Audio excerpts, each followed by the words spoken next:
In today's episode, we were planning on talking through weekly non-negotiables when it comes to training, but having had a bit of a chat before this episode, we've realized that we actually have quite a different approach on this. So we're gonna start the episode with that, but we're definitely going to be talking through a lot of tangents on this as we go.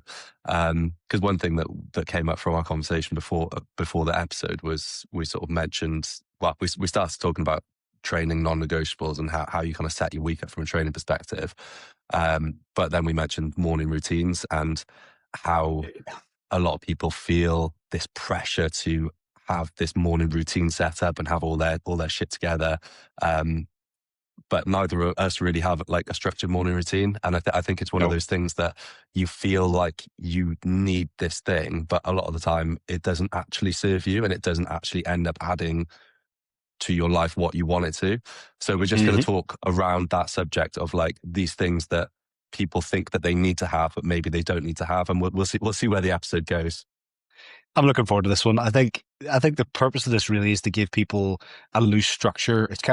It falls into the principles of reprogramming thing that I Yeah. say a lot of the times to the people I work with, that what is the principle of what we're trying to do here? It's not to go in Yeah. and use this piece of equipment, or it's not to do this specifically. It's just to get you out and moving, or pulling in this plane or pushing in this plane. It really comes down, and even with nutrition as well. Why is it you're eating this? It's like, what is the purpose of this nutritional decision you're making? Is it specifically the chicken that's the benefit, or is it the protein that you're getting from the chicken? And then you start looking at it of like, okay, well, how do I make these principles work for me as an individual? And that's pretty much what this comes to. So Yeah. Tom's, the initial episode was going to be 5 non-negotiables when it comes to training. And Tom, you've actually got some. And what we'll do is we'll go through your non-negotiables, Yeah. and then I'll just kind of chip in and add some tangents where I see fit. But because we are different in this respect. In Yeah. the very basic, that we're different humans and we have different lives, different priorities, different time constraints, and that's so important, I think, to let people hear. So, Tom, you have Yeah. 5 non-negotiables you have in a week. Walk us through them. So I think like just to preface this, I kind of came up with this like idea of sort of non-negotiables when I needed more flexibility within my week. So in reality, when I'm looking at my week, like generally my weeks look the same in terms of how I plan my training, where I put it in, um, making sure it's purposeful towards any goals that I'm working towards. So for example, um, obviously I've just coming back off being ill, but I am running a 10K in a couple of months' time. So I am running more often than once a week at the moment. So there is variation to this, but Mhm. just when I'm looking at my week, if things don't quite go to plan and how I envisage them going when I've planned my training out, then this is like my fallback plan of the things that I Yep. want to tick off in a week to make sure I'm at very least maintaining the main physical qualities that I'm interested in, essentially. Yep. And what that looks like is 3 to 4 sets of my main compound movements. So a squat pattern, a hinge pattern, and then an upper body push and pull. Normally that is chin ups and dips, just because I can do them at home, and that's a really easy one for me to tick off if I'm not able to get to the gym or able to get to the gym less. Okay. Um, So so squat, yeah, just to quickly there, squat pattern, hinge pattern, and then upper body an upper push pull. push and pull. Yeah. Okay, so what would, for example, if someone was your squat pattern, like what would you drop into those squat patterns without, I assume like a back squat? What else would you have in that kind of squat pattern So pool of selection? basically, it's going to be anything that's a bit more of a quad dominant movement. Mhm. So like my main squat pattern that I use at the moment is actually front squat. Really Nice, like gross. front squatting, and I was doing a bit more of that off the back of like niggling my back last year, and hmm I've rolled with it, and I'm still quite enjoying it, and I am bringing back squats back in. But yeah, front squat there. Could be a zerch squat if you're a sadist. Could be a leg press. Could be a hack squat. Could be a split squat pattern as well. Yep. like any split squat variation, Bulgarian split squat, like a reverse lunge variation, anything like that, but one that's going to be a little bit more kind of quad dominant. And then when it comes to a hinge pattern, generally that's an RDL, but that could Mhm. be a deadlift, um, that could be a split stance RDL. It's basically anything that predominantly works the hamstrings and glutes, the back of the body as opposed to the front, which obviously like Mhm. your squat pattern will work the legs more so on the front of the legs and the quads. Mhm. Um, and then, yeah, upper body push exercise is as you like, as it says on the tin, really anything that involves like a pressing movement. Generally, I would normally favor a horizontal press, so a bench press, or like I said, I use dips more often than not because I can do them at home. But a a horizontal press generally, rather than an overhead press, just because you're gonna use more main muscle groups for that movement. Yeah. And then a upper body pull, which, like I said, that could be chin ups, that could be lat pull downs, that could be a row variation. Either vertical or horizontal. And obviously, there's benefit to doing both of those. But like I said, if I'm short on time and things don't quite go to plan, then I'll just pick one and make sure I get like a good couple of sets in on that. So Um, this is the principles that you're sticking to are what I stick to as well. This is where kind of our non-negotiables kind of overlap here. So you were saying that they're typically patterns. Now, those patterns are what we always refer to as compound movements. And for people who don't know what compound movements are, they're essentially movements that use more than one muscle group. And the reason why you typically lean more towards picking those opposed to like a bicep curl or a tricep push down or things that are going to be more singular in the muscle they're going to be using, it's just you're getting more bang for your buck.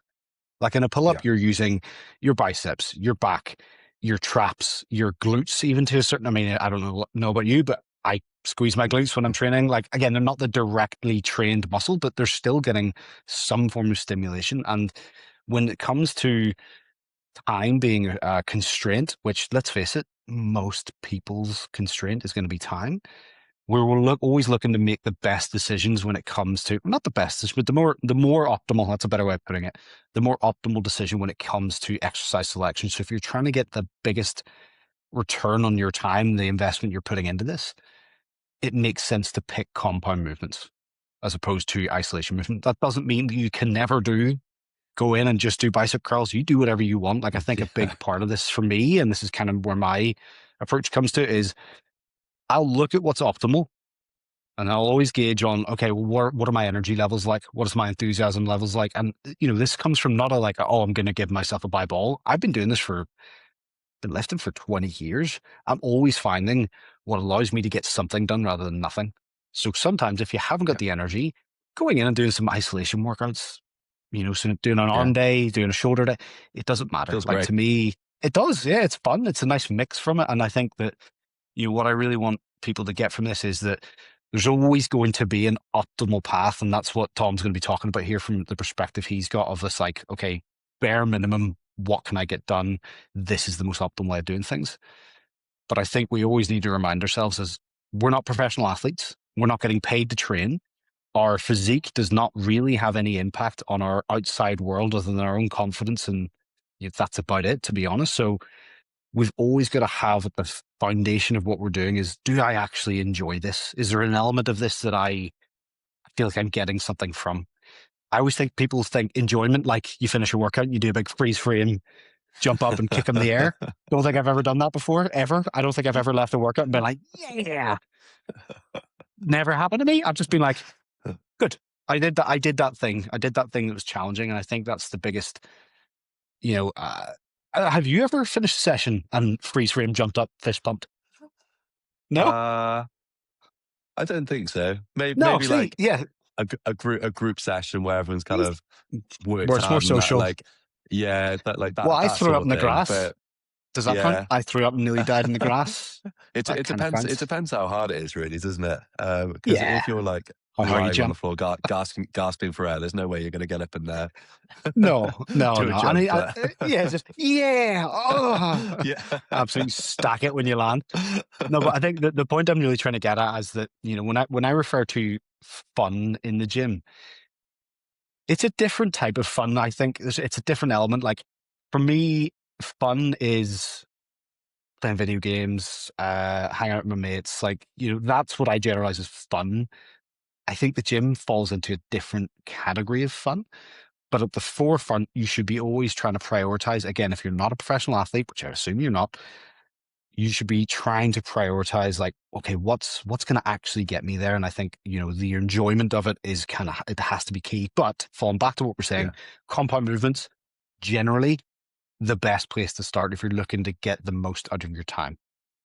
So you pick your Yeah. three movements, three sets of each of those movements. So you squat, your hinge, and then your upper body push or pull. What else is on your non-negotiables Um, so I at would the always moment? try and get something CV based in, Hmm. cardiovascular based, aerobic based, something that's going to get my heart rate up for a sustained period. And generally, that is a run just because it's really easy to just put your shoes on and go out the door rather than like having to go to the gym to do an aerobic session. Hmm. And also, like I've not done this for a while, but I used to run with the boys in the pram, or like I run whilst like with the dog. So With it's like waffles, it's yeah. her walk as well Yeah. as yeah, as well as my run. So you're kind of like taking off sort of multiple boxes. But yeah, I'll always try and get something in, even if it's like just 20 minutes, like moderate pace, just getting out and doing something. Hmm. Because I did find when Zach was born, I stopped running for a little while, and then getting back to it was so much harder. Whereas when Ollie was born, I just had that sort of like, I didn't have a specific running based goal, but I was running once a week regardless. And yeah, my fitness didn't necessarily improve, but getting back into it when like I wanted to do more was so much easier by just keeping that there in the background, and that kind of ticking over. So that's kind of where Yeah. that came from. And I think it's one of those things. It's like a 20-minute run. Just think like put your shoes on, go run 10 minutes away from your house, then run 10 minutes back. It's like the barrier to actually going to do that is Or no. like about as low as you can make it. So therefore it makes it a bit easier to actually go and do that. Hmm. Unless you live like right at the bottom of a hill, in which case like running out of your house up a hill is not the most pleasant Yeah. prospect. No, no. I mean, again, I had this conversation with one of my clients a couple months ago when we were more into winter. Even the difficulty, yeah, we talk about this quite a lot, like the entry point to training, we need to try and lower that as much as we possibly can. But I was even talking about one of my Yeah, clients, and this is something that we, again, thankfully as men don't have to even consider, but like a woman going out for a run during the dead of winter, yeah, they have to think like that's something that they have to actually consciously think about as like, is this safe for me to do? Which is again, as a privilege as a man, like we probably don't think about that as much as they do. But it's always yeah. just worth kind of making that point that at certain points of the year, the habits you have, and this is where Tom and I are slightly different in this respect. Like there's some times of the year things are going to be a lot easier. The entry point or the barrier that we have to jump over is going to be a lot lower. Like for example, now it's drier, which means going out for a run much more attractive. Yeah, It's definitely. brighter, and then therefore, if you're a woman, it's safer as well. Generally speaking, it's going to be a lot safer for you to go out in this broad daylight. We're getting more vitamin D, so there's so many aspects. And the thing I always say to people is that you've got to check your expectations depending on what time of year you're at, because it's Oh, going to be definitely. a lot different. So do you struggle like during the winter? Do you struggle more? Like, how do you get yourself from sitting on the sofa with the boys or sitting up in the office to then getting up and going? Yeah, What do you do to do that? yeah. It's definitely harder. I think because I've done like quite a bit of cycling in the past, and cycling, I will absolutely categorically not go out on my bike if it's wet or cold, because it's Good. just miserable all the time. Yeah. Whereas running, it's like it's quite often a bit miserable, like going out, but once you're out, it's generally fine. Hmm. But I'm lucky enough, like quite often, like I said, it's a day that I'm walking waffles anyway. Quite often, it's on a Tuesday in the middle Hmm. of the day that I go. So it's like even if it is raining, it is generally daylight. and it's not like I can just go from the house, and I know that's always an option for me. So from Yeah. that perspective, that does make it that does make it easier. But yeah, obviously, I think managing your expectations around sort of this like the season is Mhm. definitely something that like people need to do, and not like say just like it's like whilst everything else might be the same, it is potentially something that means that you might have to kind of iterate your normal habits that you had been doing to make it easier and more suitable for like the place you're currently at. Yeah. The same way that if you have you've got like all your habits kind of set up, so you kind of like taking off all the stuff that you want to do, but then suddenly you need to be in the office an extra day or two a week, and suddenly those days where you did have time to go and train and like sorting your food at home was easy, that sort of thing, those days you now have to look at different ways to actually put things together potentially through Yeah. the whole week so you can actually go and do what you want to do. So yeah, I completely agree with that, and it's interesting you mentioned that. It's something I've been kind of thinking about a bit more recently. Is like I do almost naturally periodize my training seasonally in terms of like in the summer, it's obviously much nicer to be outside. So I tend to polarize my training to be more outside based. So like probably more aerobic Seasonal work, training. more running, more cycling, probably a bit more body weight and calisthenic stuff because it's more enjoyable to be outside and training. And then obviously in the deepest, darkest depths of winter, it's quite nice, like just going into the gym a bit more, lifting some heavy weights, getting like, yeah, and focusing on sort of a little bit more kind of strength and hypertrophy work. And I find that sort of naturally happens. It's what I want to do, um, Yeah. based on the seasons anyway. I think that's so important for people who are trying to make this a lifestyle, which we hope that you are. We hope that this is what you're trying to do, that this is not some seasonal thing. And I think that it's so not underappreciated, but it's just not really talked about that much of knowing how you need to tweak and change this path that we're on. Like it is a river. It's going to be flowing in different ways. It's going to be faster in some areas, slower than others. Wide banks at some point where you've got a lot more time, a lot more flexibility, and therefore probably more motivation. And then the banks are going to narrow up where you've got very little to go with. And I think that the people who are successful in this understand that from the very start. And it's something I always try to make sure that, the people I work with know that, okay, just because something works for you currently does not mean it's going to work for you potentially next week. So what are we going to do? What are and this is where kind of this episode comes into the importance of it, of having these non-negotiables so that each week you can look back. And when you really step back and look at these non-negotiables, it's like, why? What are these non-negotiables for? So that you can look back in the week and say, okay, with the week that I just had, I achieved the things that I know are going to push me closer to where I want to be. And again, with the idea of this sense of constant progression, I just had this conversation as well with one of my clients that sometimes maintenance is the greatest thing you can be aiming for in the gym. Like, as you said, you're running, you weren't pushing it in terms of your performance. You might not have been getting any fitter, but you definitely weren't getting less fit.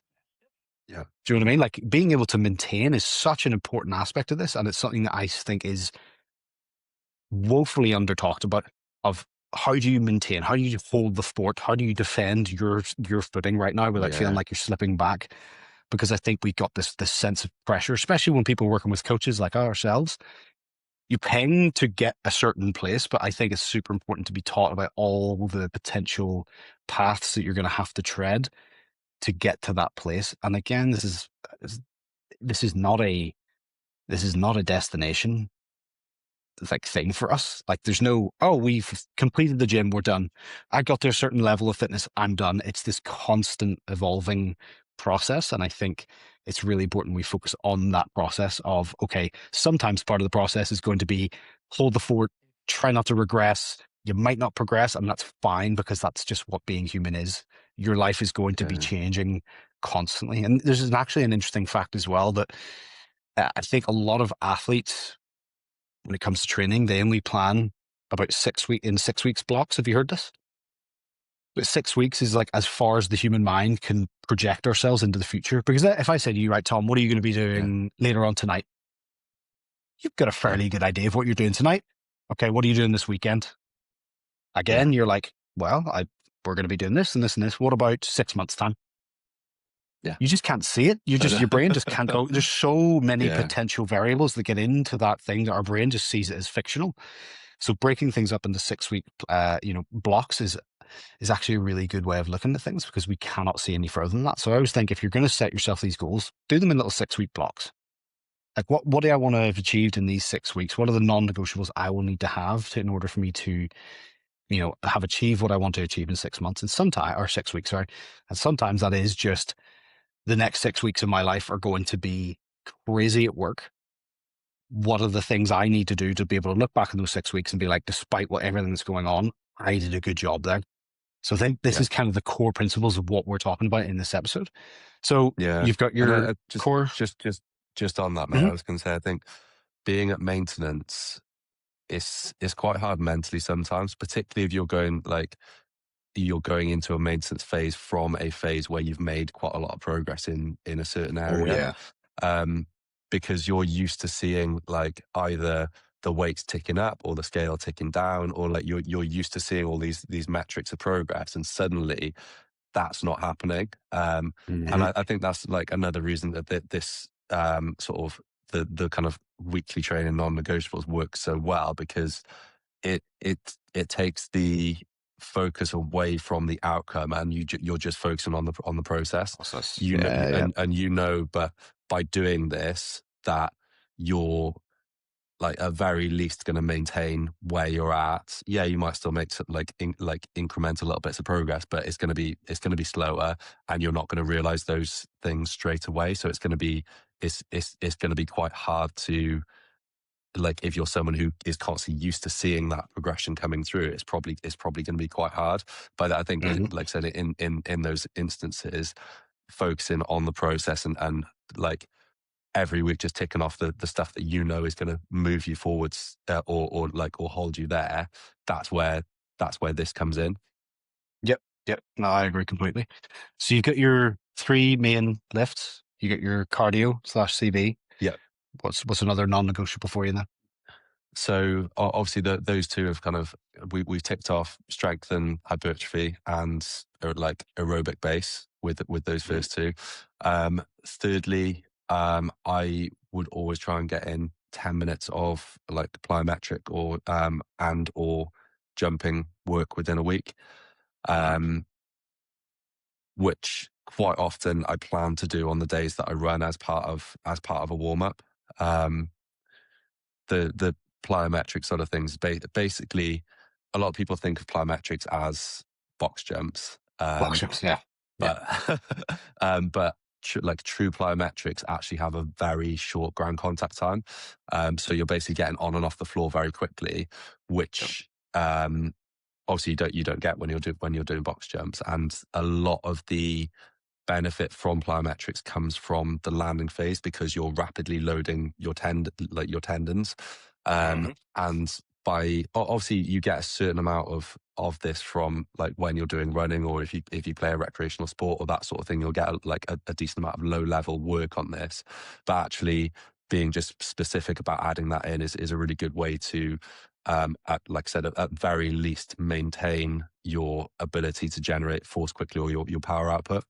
Um, so that's where that came from. And also just like with the knee injuries that I've had in the past, I noticed when I wasn't doing this, it's just like that last like 5% of sort of your ability to react quickly, and the last little bit of kind of proprioception, which is your body's ability to know where where your limbs are in space, like your hand-eye coordination. If you were talking about your hand, um, I only realized when I started doing a little bit more plyometric work that I was actually lagging a little bit on my left leg, and it was by doing a little bit more of this that actually helped me um to build that back, up. That my left knee was the one that I had my ACL surgery on.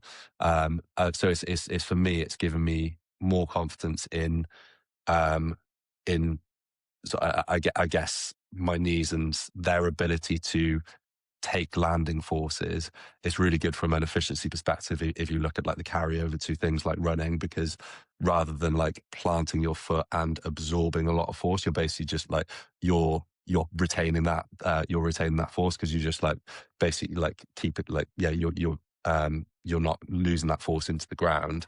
And also, like I said, like the power generation perspective, which obviously as you get older is something that you tend to do a little bit less of. So yeah, Yeah. that's kind of yeah, a very sort of minimum effective dose approach to keeping hold of all of those things.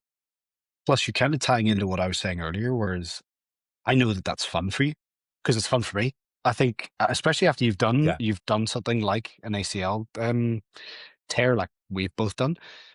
I think when your athleticism, which is in all likelihood how you tore the ACL, you tore yours yeah, rugby. It was a yeah, rugby. tag rugby. Yeah, yeah.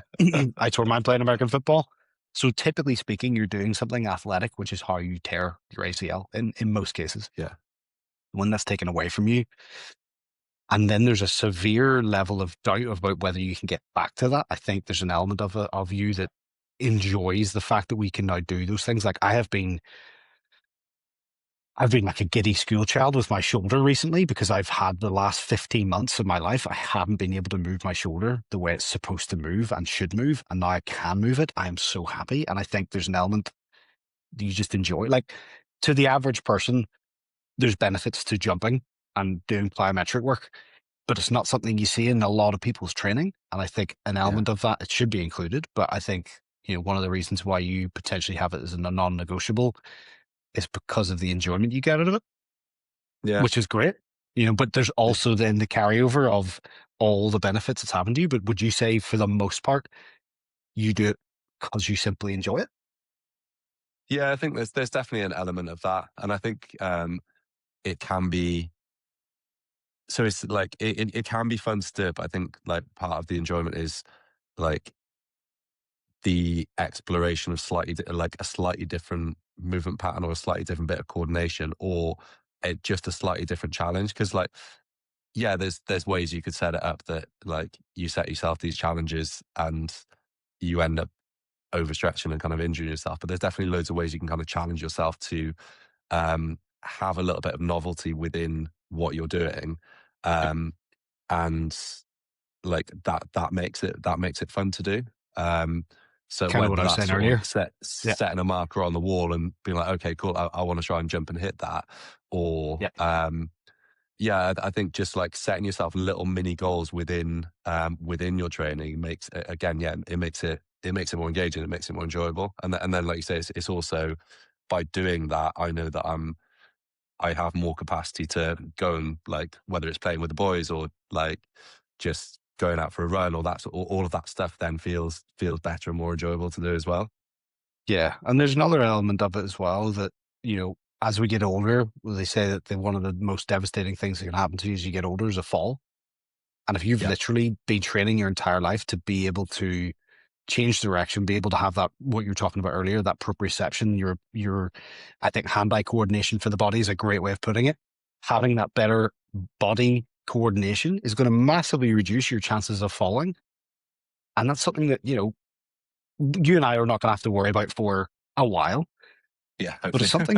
something, we know that train's coming down the track. So Yeah, yeah, we know it's coming. So we might as well prep for it. Whereas a lot of people go, oh, the train's right here.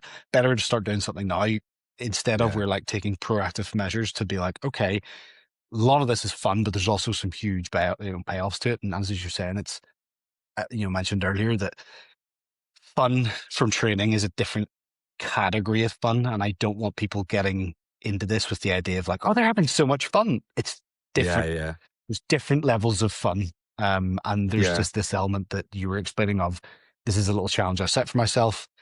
The fun is chasing that challenge and chasing what you previously thought you were capable of, which again, to me is that Jimmy's my jangles. I like that. I like yeah, seeing people exceeding what they previously thought were possible. In fact, yeah, Dave, shout definitely. out to Dave, who is a proof listener for us for this channel. He messaged me the other day saying that for the longest time, he thought pull ups and dips were just not for him. There would just be never something he could do. And this weekend, he achieved his very first bodyweight dip. And he is now closer than he's ever been to be able to do a bodyweight pull up. And the joy in Amazing. his voice to me was just like, it was like nectar.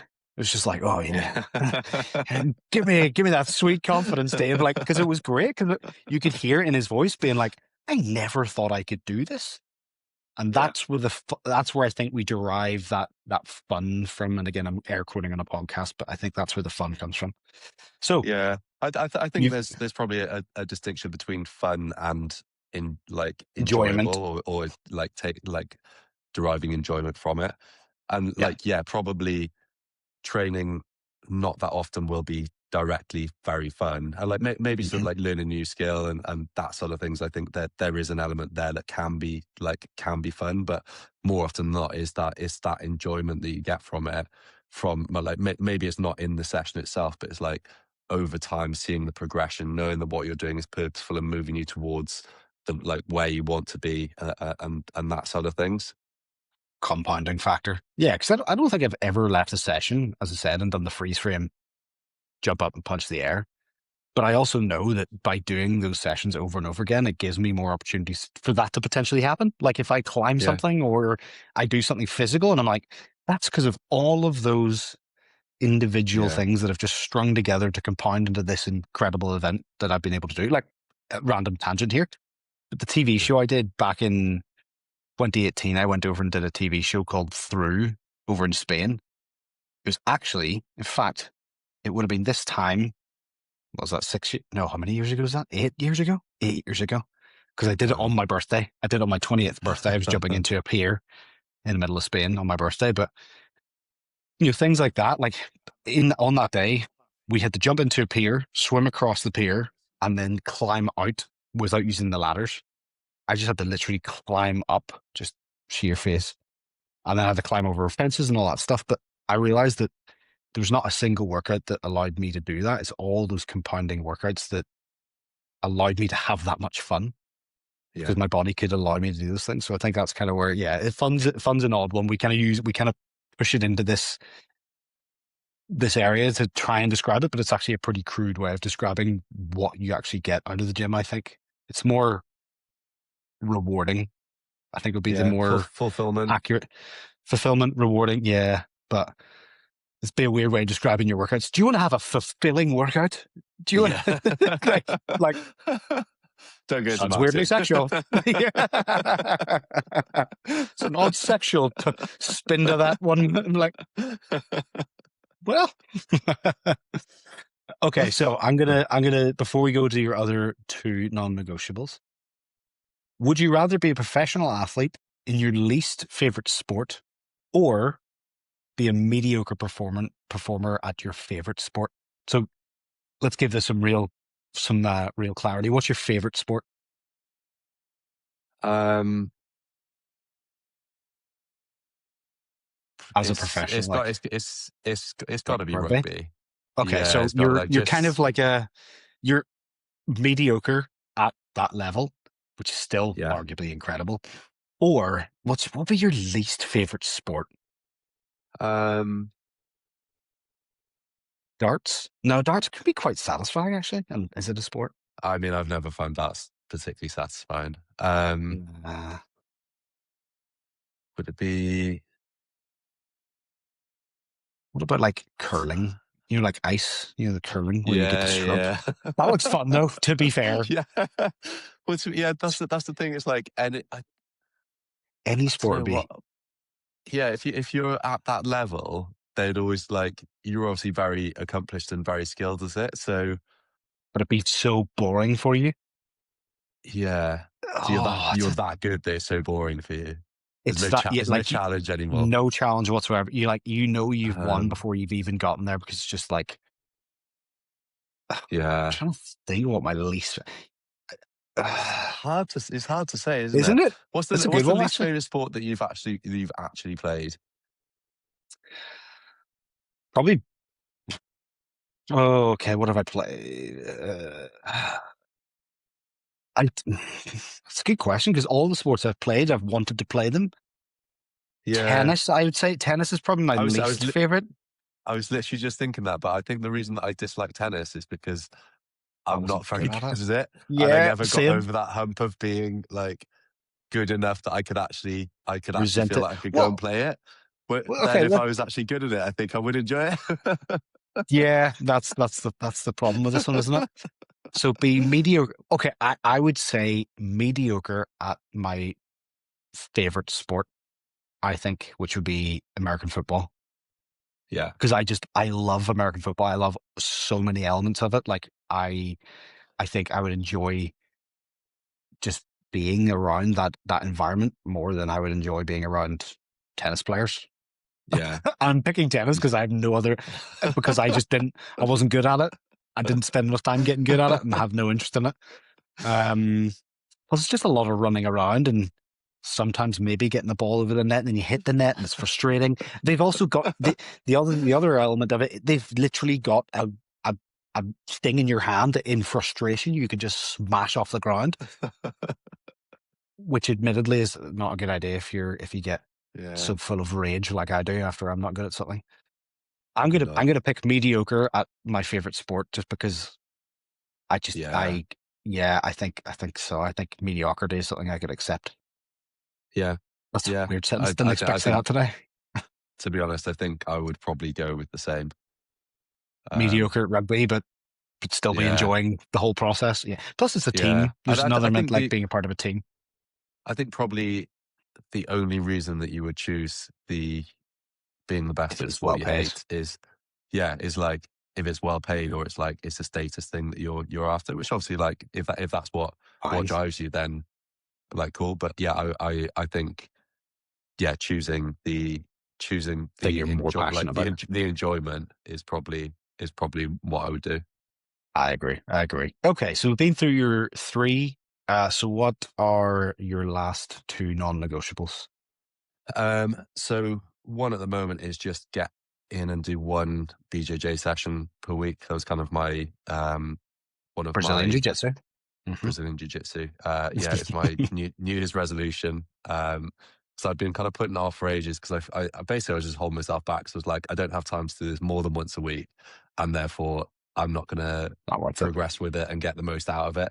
Um, but actually, just like I am really enjoying it. But I do there is also some weeks where stuff comes up and it is harder to fit in. So I'm just like, okay, I want to do this because it's for me it's ticking a load of boxes that I felt that I was kind of missing like with training to a certain extent in terms of like skill acquisition and learning something new is something that I've always really enjoyed about training, and part of the reason that I've kind of tried lots of different modalities and had phases where I did like a lot of calisthenics and learned like a lot of different calisthenic skills, that sort of thing. I really like having some kind of like learning or exploration within training or within something physical. I think that you can get a lot from that.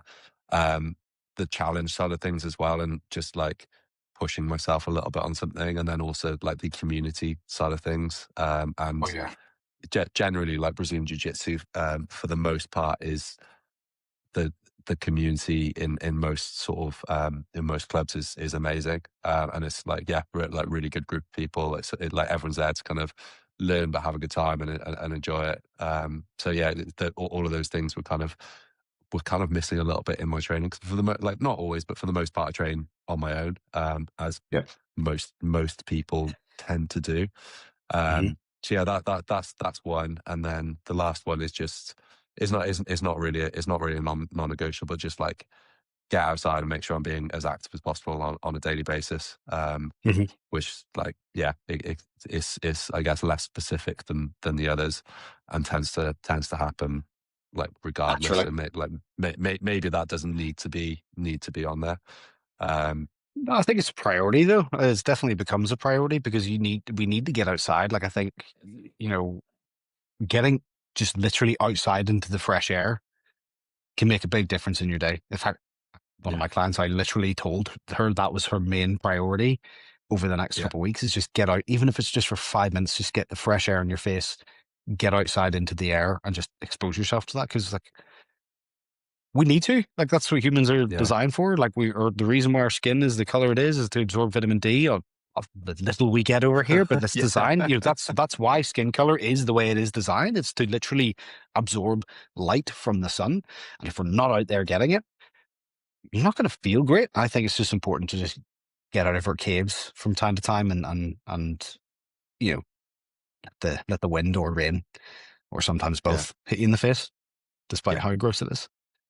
Yeah. And I think once No, you like, it's I mean, very important. yeah. So I mean, look. So as we were saying at the start of this, those are kind of 5 weekly non-negotiables that you have currently active. And I'm saying that I'm using those words specifically because this is at the moment. Now that might change for you later on.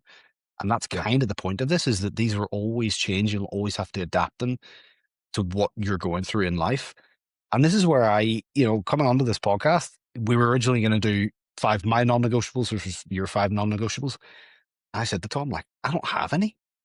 I don't have non-negotiables. I have things I literally, and again, this might be an error on my end, but as far as I'm concerned, I don't think it is, because I'm still getting everything I need to get done in a week and I still feel good about what I have done.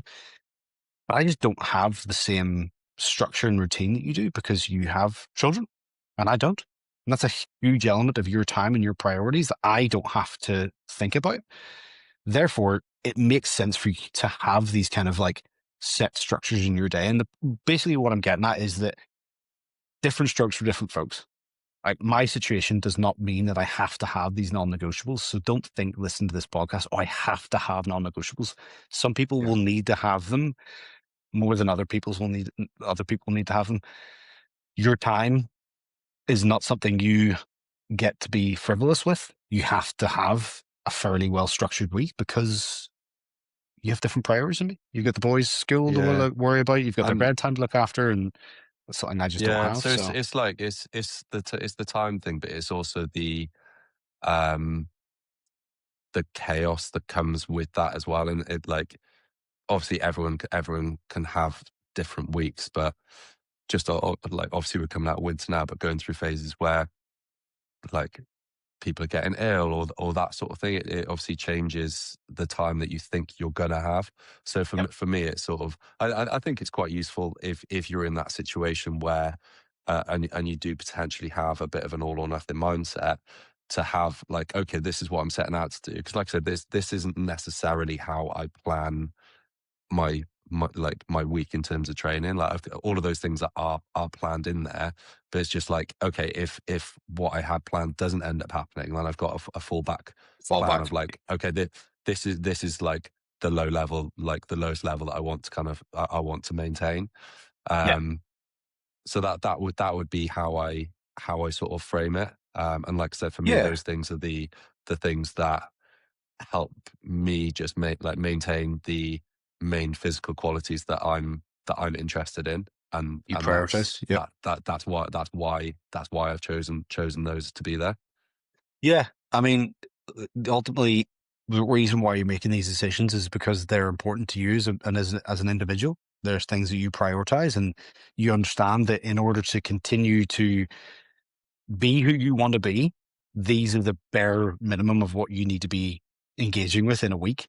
So I think if you're coming to this episode and you're wondering like, oh, what are maybe some negotiables that I would like to include into my week? First of all, you can do it week to week.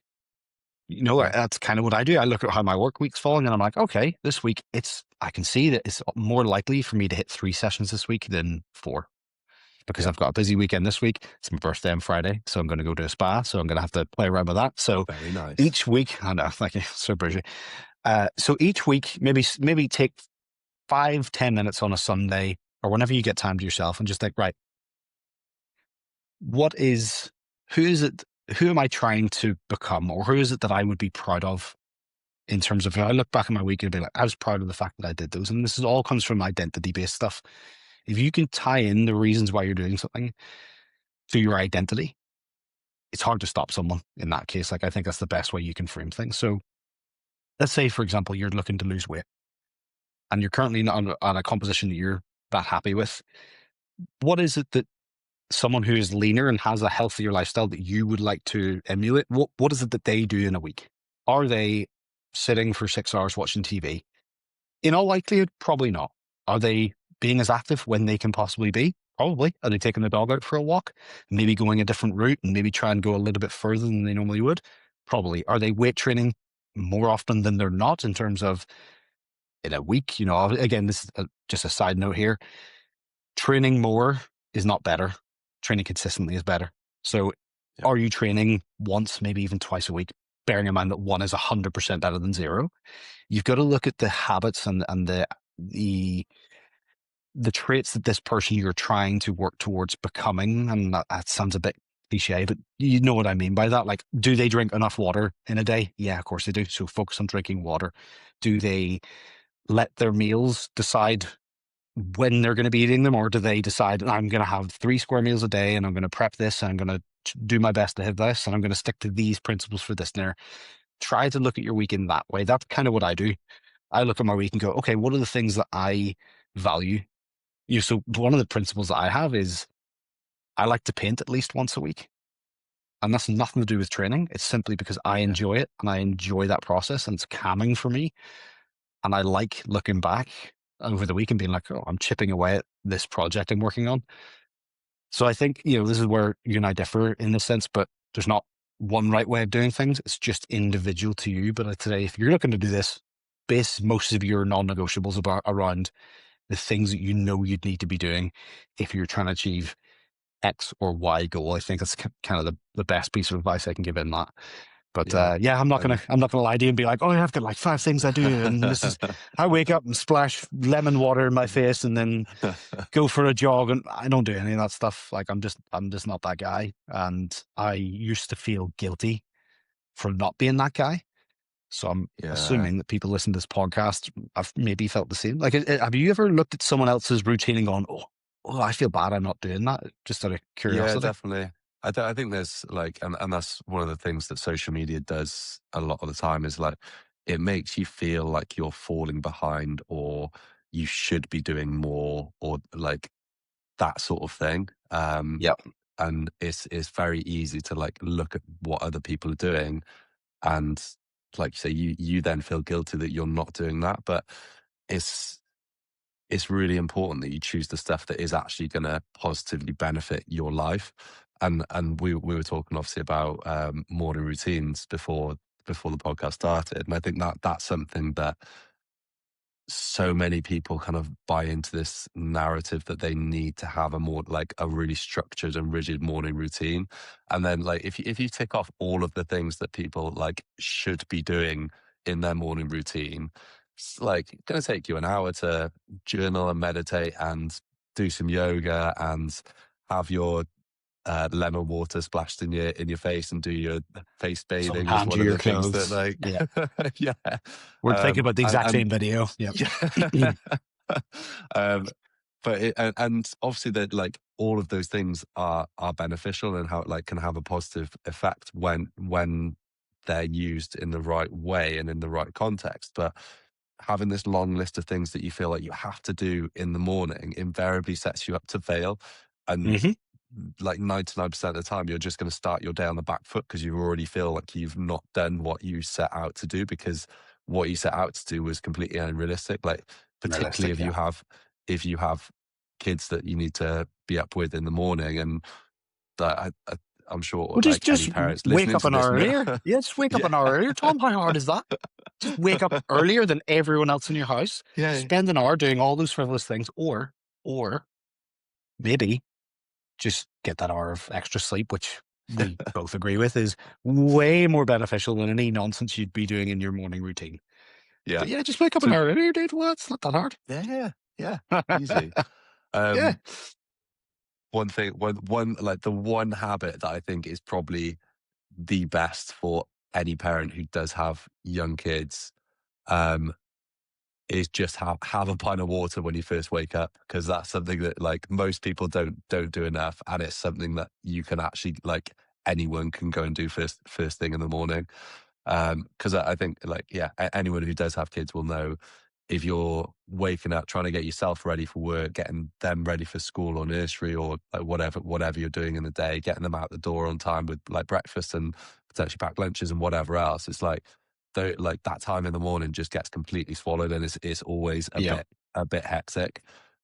So trying to have this massive long list of things that you're trying to do for your morning routine, I think is just you like I said, it just sets you up to fail or like have something that is very like if there is something that you think will really positively benefit you, make sure you can do it within 5 minutes and that you Mhm. like you can probably find 5 minutes to go and do that thing. But Yeah. yeah, No, I agree. I think social media is cool in some ways, but also just puts a huge amount of pressure on us to feel like we're always having to be moving forward. Even we talked yeah, about that, taking time off, being sick. Like there's an element of it that makes you feel like, oh, I need to get back to this sooner. And to be honest, for the first time in honestly since I can remember, being sick this time was I didn't get that feeling because I yeah, challenged it. I was like, why did I feel like I need to rush back? Like yeah, I know that I don't. What advice would I give a client? Like if they were in the same situation as me, what would I say to them? And we have to do this, by the way, like spoiler alert, we have to do this as coaches. A lot of the information we give to our clients and advice, we're very much going, I should really listen to that. I should really do these things that I'm saying. And this is one of those times where I was like, I'm not going to be a hypocrite. I'm going to do exactly what I would tell someone else to do, and I'm not going to feel guilty. This is part of the process. Being sick is going to be part of this. It's not, you know, outset from this process. It is very much part of it. So taking that time to recover without feeling guilty was actually yeah, it was really nice. It was really nice for the first time, really. Um, yeah, so hopefully people have gotten something from this episode. It has been a little bit more yeah. of a tangenty style, but look, at the end of the day, hopefully there's something you can take from this that will make your life a little bit easier. If you've enjoyed listening to the podcast, please like, subscribe, share this in your stories, tag us. We really, really appreciate it. If you've got any questions as well, when we're doing Q&A videos, fire them in the comment section. We'll be able to pull those all together for a Q&A episode. Tom, anything else you want to add? Lovely. You happy? Don't think so. Thank you No? guys for sticking with us and listening all the way through that. I appreciate it. I appreciate it. And let us know what you would rather as well. If you'd rather be mediocre at your favorite sport or incredible at something that you hate, and please let us know what your choices would be Yeah. as well. And what your least favorite sport is as well, and why? Yeah, yeah. I'm curious to know. I'm curious And to know. is it just because you're not very good at it? Because in that case, then it being good at it might cure you hating Change it. it. That was a good one, wasn't it? It was a bit of a it was Yeah, a bit of a puzzler. yeah. But like hopefully we see you in the next one, or you hear us in the next one. And yeah, we will see you soon. Bye. Bye.